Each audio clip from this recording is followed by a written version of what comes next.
Bienvenidos a Pensando con Bruno, mi nombre es Bruno, naturalmente. El día de hoy tengo con ustedes una paradoja. Y no cualquiera, sino mi paradoja favorita. Y estoy hablando del barco de Teseo. Esta paradoja para mí es muy interesante porque a diferencia de otras que suelen ser pues productos de la imaginación, un poco ejercicios mentales, esta paradoja está basada en un evento, en un objeto realmente que existió y que de alguna manera fue parte de una conversación en su momento. Así que si les interesan este tipo de temas, los invito a suscribirse al canal y acompáñenme por unos minutos. Vamos a hablar sobre la paradoja, lo voy a explicar, vamos a considerar alguno que otro punto, vamos a llevarla al siguiente nivel haciendo un par de preguntas extra y a su vez, y quizás más importante, vamos a ver cómo esta paradoja refleja una gran verdad sobre nuestras vidas, específicamente sobre cómo tratamos nuestra identidad. Así que, sin más reparo, empezamos. Para introducir esta paradoja tengo que mencionar a un personaje histórico bastante importante de la antigua Grecia llamado Plutarco. Plutarco era un filósofo y un historiador griego que se dedicaba pues a recopilar información sobre eventos en Grecia, en Roma, etcétera, y a su vez filosofaba un poco al respecto. Y lo interesante es que él hacía un poco también un trabajo de cronista, o sea que se dedicaba a escribir un poco lo que estaba sucediendo en el momento a fin de que esto sea leído en el futuro. Plutarco además escribió un libro muy famoso llamado Vidas Paralelas. En Vidas Paralelas, lo que Plutarco hace es comparar en cada capítulo dos personajes famosos y compara y de alguna manera mira cómo sus vidas se asemejaron o se diferenciaron con la intención de aprender algo al respecto en cada capítulo. En este libro, él en un momento habla sobre el personaje de Teseo. Teseo era el rey específicamente de Atenas. Y en un pasaje en particular habla sobre el barco de Teseo. Se los voy a leer. El barco en el cual volvieron desde Creta Teseo y los jóvenes de Atenas tenía 30 remos, y los atenienses lo conservaron hasta la época de Demetrio de Falero, ya que retiraban las tablas estropeadas y las reemplazaban por unas nuevas y más resistentes. De modo que este barco se había convertido en un ejemplo entre los filósofos sobre la identidad de las cosas que crecen. Un grupo defendía que el barco continuaba siendo el mismo, mientras que el otro aseguraba que no lo era. Y aquí es donde se presenta realmente la paradoja. Cuando este barco llega a Atenas y se comienzan a hacer cambios, que un remo aquí, que por ahí una tabla de madera acá, poco a poco el barco va cambiando, porque ya las partes originales se van retirando y se dan pie a nuevas partes, ¿no? Y ahí comenzó el debate entre los filósofos en la antigua Atenas, considerando si es que este barco seguía siendo efectivamente el mismo barco. Había algunos que decían que el barco había cambiado tanto que ya no podíamos hablar del mismo barco. Esta idea no es única bueno, Plutarco no es el único que hace notar esta idea, y de hecho el primero fue Heráclito, cuando descubrió muy astutamente que uno no podía entrar al mismo río dos veces, porque cuando entrabas la segunda vez el agua que habías pisado efectivamente la primera vez no era el mismo agua, no era la misma agua, porque el río seguía fluyendo. Entonces el río representaba una especie de flujo constante de cambio. De la misma manera, el barco de Teseo podía representar una idea similar. Más adelante, incluso en la filosofía, Locke, famoso filósofo británico, tiene un pasaje muy gracioso donde habla sobre los calcetines y dice en qué momento un calcetín deja de ser un calcetín cuando le comienzas a poner parches, qué porcentaje de parches tiene que haber en el calcetín para que este ya no sea el viejo calcetín, sino parches hechos calcetín. Y tiene de alguna manera se vuelve interesante conversar sobre efectivamente en qué momento algo deja de ser algo. Pero el motivo principal por el que se conversaba sobre esto, además de obviamente la curiosidad de poder saber si es que era el mismo barco o no, era precisamente porque reflejaba algo más grande sobre nosotros. Y es que nosotros, como ya traje en un video anterior que les voy a compartir en la descripción, también estamos en constante cambio. Nosotros cambiamos físicamente, cambiamos emocionalmente, aprendemos cosas, nos olvidamos de otras. Entonces no podemos, nuestra identidad, al igual que la del barco de Teseo, no es estática.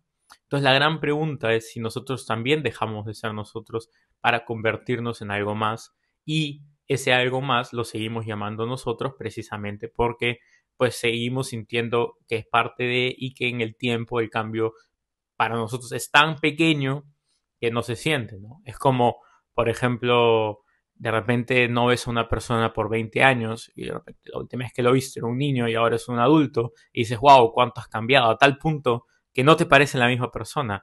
Ya es otra voz, otro físico, ahora tienen, no sé, de repente ya tienen familia, hijos mismos ellos, ya no te parecen la misma persona. Sí, eres consciente que es la misma persona porque, bueno, entiendes la lógica de que esa persona ha ido creciendo, pero en el fondo, no sientes o no te parece que es la misma persona. Y de alguna manera el barco de Teseo también refleja eso mismo.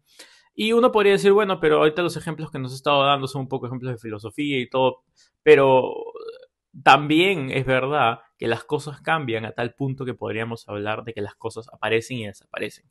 Yo acá justo tengo un ejemplo que se me ocurrió que ha ido cambiando también para mí. Por ejemplo, a mí me gustan mucho los relojes y este es un reloj que mi enamorada me regaló hace algún tiempo.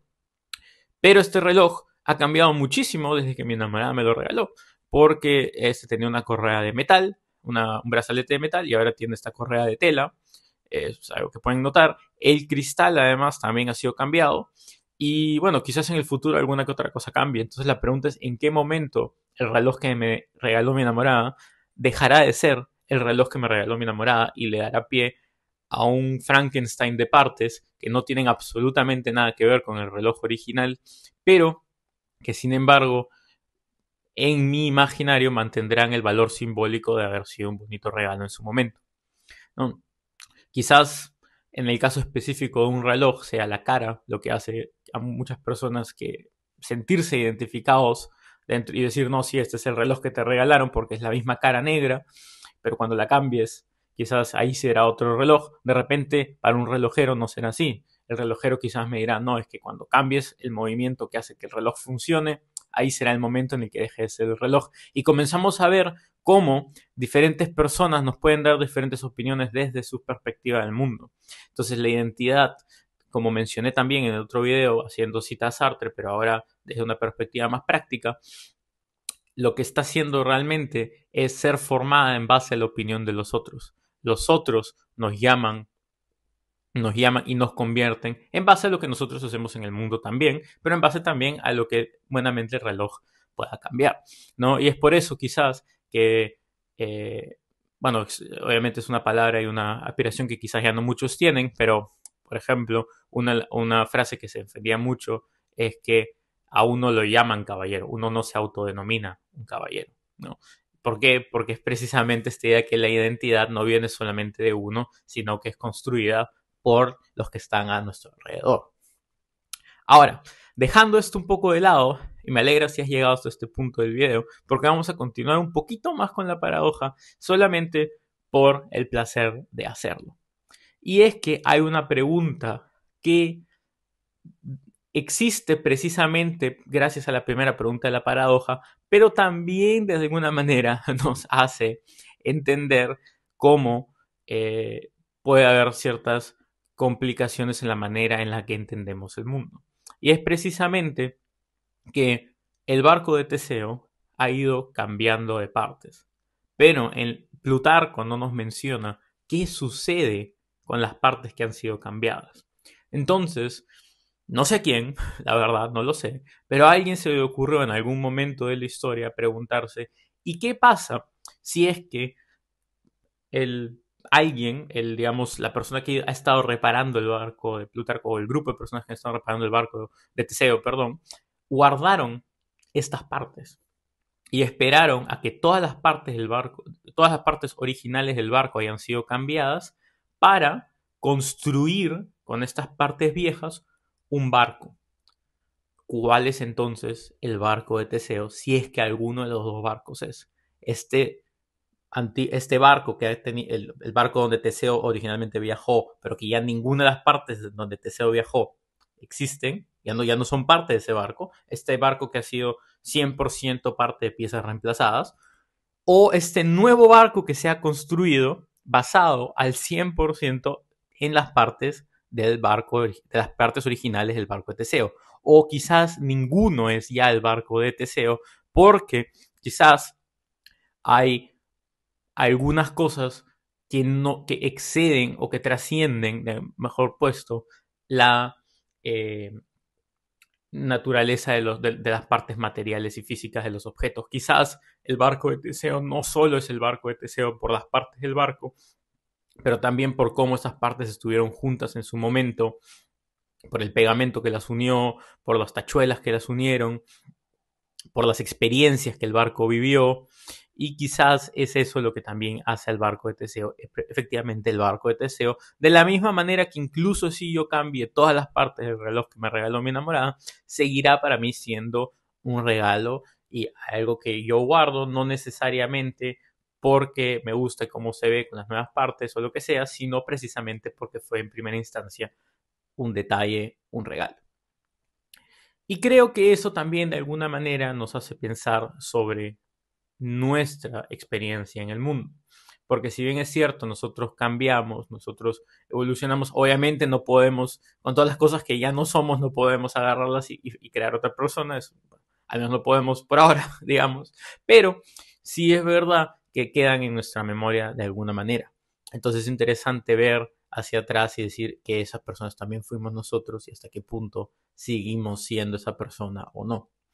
No, todo acto en el mundo deja de alguna manera un rastro que puede ser visto o imaginado hacia el pasado e interpretado de otras maneras, y etcétera, etcétera. No quiero entrar mucho en ese punto porque lo interesante del barco de Teseo para este video era hablar sobre nuestra identidad, cómo el barco que está constantemente cambiando de alguna manera refleja cómo nosotros también estamos constantemente cambiando y hasta qué punto podemos hablar de que seguimos siendo la misma persona o cómo podríamos hablar de eso. Así que yo en este video creo que he expresado lo que quería decir.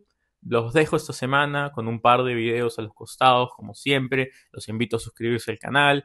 Comenten si es que les interesa este tipo de temas y sobre todo, ¿qué opinan ustedes? ¿Cuál es el barco de Teseo? ¿Qué opinan exactamente del barco de Teseo? ¿O es un porcentaje? ¿O quizás hay alguna característica en específico que hace a un barco o a un objeto, como en el caso del reloj, que quizás es la cara, quizás es el barco puede ser alguna parte en específico, el mástil o no lo sé. Los leo. Hasta la próxima. Adiós.